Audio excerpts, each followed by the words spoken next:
नमस्कार विद्यार्थियों। आज हम हिंदी साहित्य विषय के अंतर्गत रीतिकाल पर चर्चा करेंगे। रीतिकाल क्या है, कौन सा समय रीतिकाल माना जा सकता है और इसका नाम रीतिकाल क्यों पड़ा, इस पर थोड़ी सी चर्चा करेंगे। मेरा संक्षिप्त परिचय आपकी स्क्रीन पर दिया गया है। रीतिकाल हिंदी साहित्य में वह समय है जब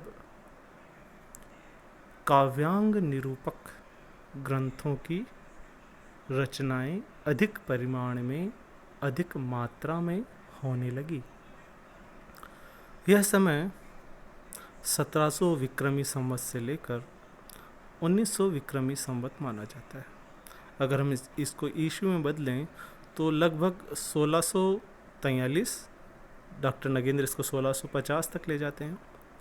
1643 से लेकर 1843, डॉक्टर नगेंद्र इसको 1850 अर्थात 19वीं सदी की आधी तक ले जाते हैं। तो 1643 विक्रमी संवत से लेकर 1843 विक्रमी संवत तक का जो काल है, यह रीतिकाल माना जाता है। अभी आपको बताया रीतिकाल का समय, मैं फिर दोहरा रहा हूँ। 1700 यहाँ देखिए 1700 विक्रमी संवत से लेकर 1900 विक्रमी संवत, यह जो काल निर्धारण है ये आचार्य रामचंद्र शुक्ल द्वारा दिया गया है। और 1650 ईस्वी के से लेकर 1850 ईस्वी तक ये लगभग है, थोड़ा बहुत ऊपर नीचे हो सकता है, ये डॉक्टर नगेंद्र द्वारा दिया गया है। अब रीति का अर्थ क्या होता है? सबसे पहले हमें जानना होता है कि रीति क्या है। रीति जान लेंगे तो रीतिकाल को अवश्य ही जान लेंगे। तो रीति का शाब्दिक अर्थ होता है मार्ग या परंपरा। अब कौन सा मार्ग, कौन सी परंपरा? तो साहित्य में भी रीति के दो अर्थ होते हैं। देखिए, दो अर्थ होते हैं साहित्य में रीति के। तो पहला जो अर्थ है रीति का, वो है काव्य लिखने का तरीका, स्टाइल ऑफ पोएट्री। काव्य किस अंदाज में लिखा गया है, यह कहलाती है रीति। What is the style? ये काव्य शास्त्र में रीति का अर्थ है स्टाइल ऑफ पोएट्री। परंतु जब हम हिंदी साहित्य के अर्थ में जब रीति काल का नाम लेते हैं, तो रीति काल के अंदर रीति का दूसरा अर्थ निकलता है, वह है काव्य शास्त्रीय ग्रंथ लिखने की परंपरा। काव्य शास्त्रीय ग्रंथ अर्थात विभिन्न काव्यांग, चाहे रस हो, अलंकार हो, गुण दोष हो, नायिका भेद हो, नक्सिक वर्णन हो, ऋतु वर्णन हो, अष्टयाम आदि हो, इन सब ग्रंथों को लिखने की अगर परंपरा जिस काल में अधिक हुई या जिसके लिखने की प्रवृत्ति अधिक हुई, उस प्रवृत्ति का प्रसार हुआ, उसी को रीतिकाल कहा गया। और उसकी इस प्रवृत्ति को रीति कहा गया, अर्थात काव्य शास्त्रीय ग्रंथ लिखने की परंपरा। अब हम बात करते हैं कि रीतिकाल के कवियों को कितने भागों में बांटा गया। तो रीति के आधार पर, उनके चरित्र के आधार पर, काव्य की अनुशीलन करने के आधार पर हमें रीति को 3 भागों में बांटना स्वीकार्य हुआ। पहला, रीतिबद्ध कवि, रीति मुक्त कवि और रीति सिद्ध कवि। यह श्री विश्वनाथ जी ने विभाजन किया था। तो रीतिबद्ध कवि, रीति मुक्त कवि और रीति सिद्ध कवि। अब रीतिबद्ध कवि क्या है, जरा हम इस पर जान लें। जरा सी बात है। रीतिबद्ध कवि अर्थात जो काव्य शास्त्रीय परंपराओं में बद्ध होकर कविताएं रचते थे, उनके लक्षण ग्रंथ देते थे, उनके लक्षण देते थे, लक्षण अर्थात परिभाषाएं देते थे, फिर उनके उदाहरण देते थे। और इस तरह के जो काव्य रखे जाते थे, और इस तरह के काव्य रीति काव्य कहलाए। और इन रीति काव्यों को लिखने वाले कवि रीतिबद्ध कवि कहलाए। अब आइए चर्चा करते हैं रीति मुक्त कवियों की। रीति मुक्त कवि काव्य शास्त्रीय बंधन में नहीं पड़े। उन्होंने काव्य शास्त्र को साइड में रखा, एक तरफ किया और अपने मन को जो रुचा वो लिखा। हाँ, उसमें काव्य शास्त्रीय नियम आ गए तो अच्छा, नहीं आ गए तो भी अच्छा। अर्थात इन्होंने काव्य शास्त्रीय ग्रंथों को प्रमुखता से या काव्य के काव्यांग को प्रमुखता से नहीं दिया, नहीं लिखा, बल्कि अपने हृदय के उद्गार लिखे रीति मुक्त कवियों ने। तीसरी जो हम बात करते हैं वो है रीति सिद्ध कवि। ये थर्ड हमारे पास है, ये सेकंड है, ये फर्स्ट है। अब हम अगर रीति सिद्ध कवि को देखें कि ये रीति सिद्ध कवि कौन से हैं, तो रीति सिद्ध कवि इन्होंने रीति के आधार पर लिखा है, परंतु उनके लक्षण परिभाषाएं देना जरूरी नहीं समझा।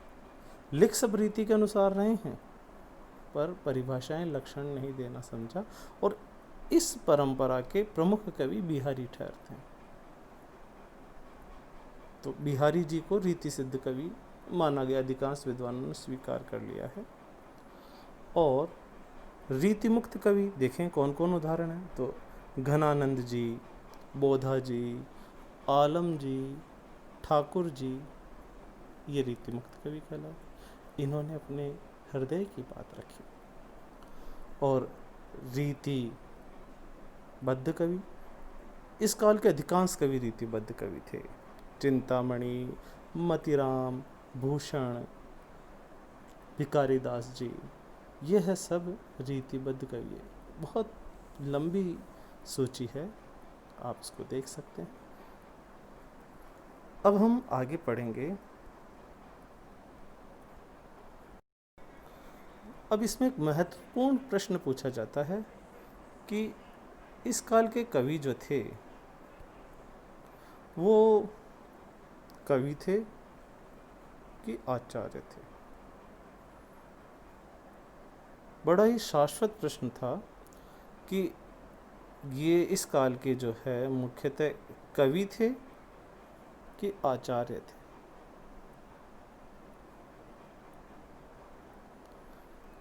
कौन सी चीज प्रमुखता थी, तो इसका एक ही उत्तर है। इस काल के कवि कवि थे, आचार्य का अर्थात कवि पहले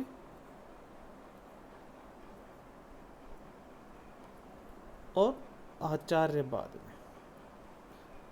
यानी उनकी प्रमुखता थी कविताएं लिखना, आचार्य थे बाद में।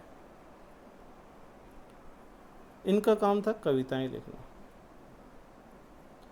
आचार्य बन तो गए पर मन नहीं लगा, कोई नवीन उद्भावना नहीं कर सके। आप कहेंगे सर ऐसा क्यों कह रहे हैं, तो मैं बता रहा हूँ कि इस काल के आचार्यों ने जो आचार्य बनने की कोशिश तो की, पर इस काल के आचार्यों ने कोई नवीन मौलिक उद्भावनाएं नहीं की, बल्कि संस्कृत की जो काव्य शास्त्रीय परंपरा थी उसी का अनुवाद, उसी को वो ज्यों का त्यों लेकर कई त्रुटियों के साथ हिंदी साहित्य में आ गए। इसलिए जो गंभीर चिंतन मनन की आवश्यकता एक आचार्य को होती है, ऐसा गंभीर चिंतन मनन या परंपरा सिद्धांत का सूत्रपात हिंदी काव्य शास्त्र में नहीं हुआ।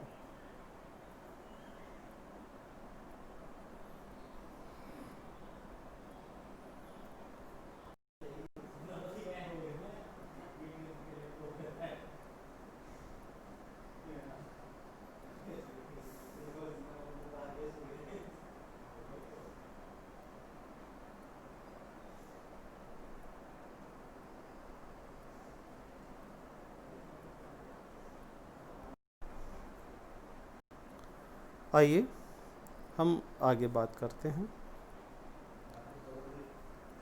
जो अगली विशेषता है, अगली प्रवृत्ति है, वह है रीतिकाल की मुक्तक काव्य की रचना। मुक्तक काव्य की रचना, सबसे पहले तो हम जानना चाहते हैं कि मुक्तक क्या होते हैं।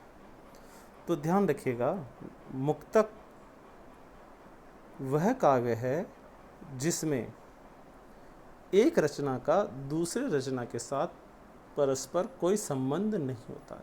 हर रचना को अलग अलग विषय वस्तु के हिसाब से देखा जा सकता है, वह मुक्तक है। तो इस काल में मुक्तक की रचना अधिकता से हुई। अब मुक्तक काव्य की रचना कैसे हुई?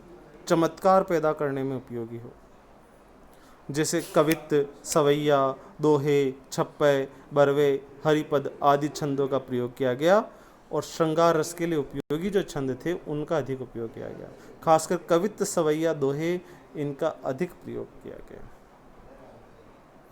तो ये जो मुक्तक का, अब जैसे एग्जाम्पल है इंद्रजिमी जंब पर वाड़ा वसु अम्ब पर, इस तरह के जो छंद थे, या सवैया छंद का भी प्रयोग किया गया। अति सुधो स्नेह को मार्ग है जहाँ नेकु सया नप बांक चाहे। जो ये जो छंद हैं ये सवैया छंद है। तो कवित्त और सवैया छंदों का प्रयोग किया। अब साथ ही साथ यहाँ पर ब्रज भाषा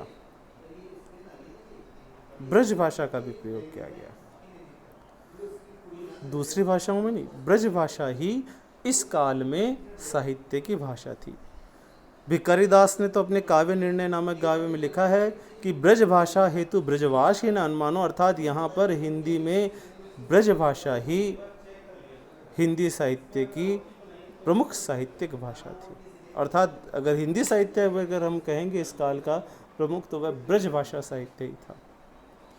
अवधि में तुलसीदास जी ने लिख के अवधि में परंपरा शुरू की, परंतु ब्रज भाषा की प्रधानता इस काल में हो गई। लक्षण ग्रंथों की प्रधानता थी। लक्षण ग्रंथ अर्थात परिभाषाएं।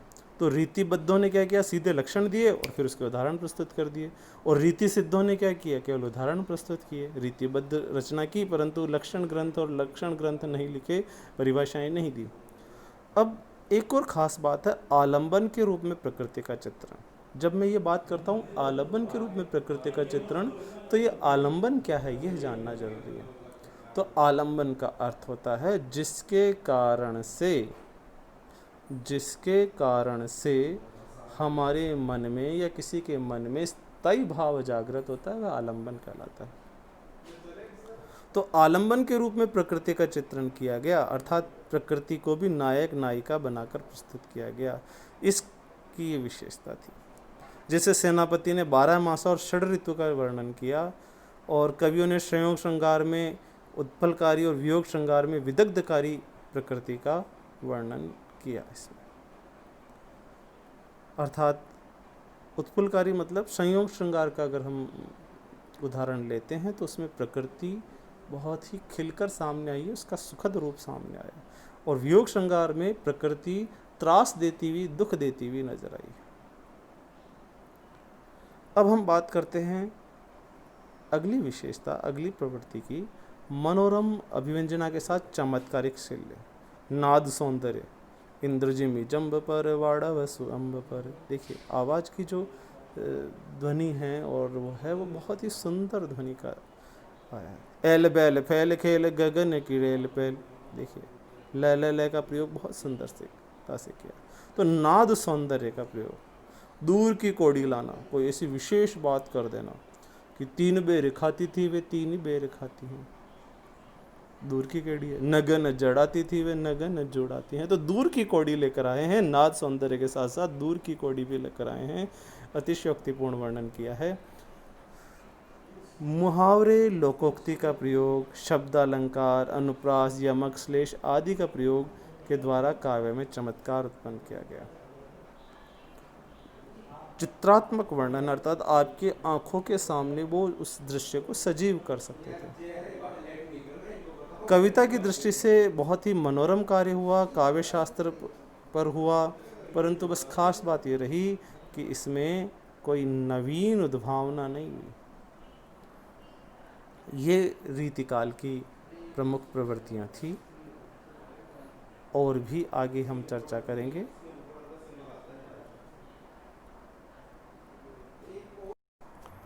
अगर हम दो अंतिम प्रवृत्तियों की बात करें तो वह आती है नारी के प्रति संकुचित दृष्टिकोण। इस काल में नारी को केवल विलासिनी प्रेमिका के रूप में, नायिका को भेदों के रूप में वर्णन करने, अर्थात नायिका को वस्तु या नारी को वस्तु मानकर किया गया, इसलिए नारी के प्रति संकुचित दृष्टिकोण इस काव्य में मिलता है। दूसरा यह है कि जन भावना और राष्ट्रीयता से विच्छेद इस काव्य में। जीवन में यौवन काल का ही वास्तविक वर्णन किया गया है। तास्वास्तिक सूचित वर्णन, विलासिता की सामग्री मात्र का प्रदर्शन, राष्ट्रीयता की भावना का नगण्य है। अगर आप देखें काव्य को तो राष्ट्र या उद्बोधन केवल एक दो के काव्य में है, वो भी सीमित रियासतों के का। जैसे अगर हम शिवराज भूषण, शिवराज बावनी आदि को देखें तो उसमें वीर शिवाजी का वर्णन, या छत्रसाल दशक, तो कुछ भूषण जैसे कवियों ने ही वीर रस का वर्णन किया, बाकी तो सबने श्रृंगार रस का वर्णन किया। तो राष्ट्रीयता की भावना जागृत करने का काम किसी कवि ने नहीं किया। प्रजा के दुख निवारण उपायों पर दृष्टि किसी ने नहीं डाली। तो सब काम क्या था, केवल और केवल आनंद के लिए ये काव्य रचा गया, स्वामी के मनोरंजन के लिए काव्य रचा गया, इसलिए यह काव्य जन भावना और राष्ट्रीयता से विच्छेद हो गया है। ये रीतिकाल की प्रमुख प्रवृत्तियां थी।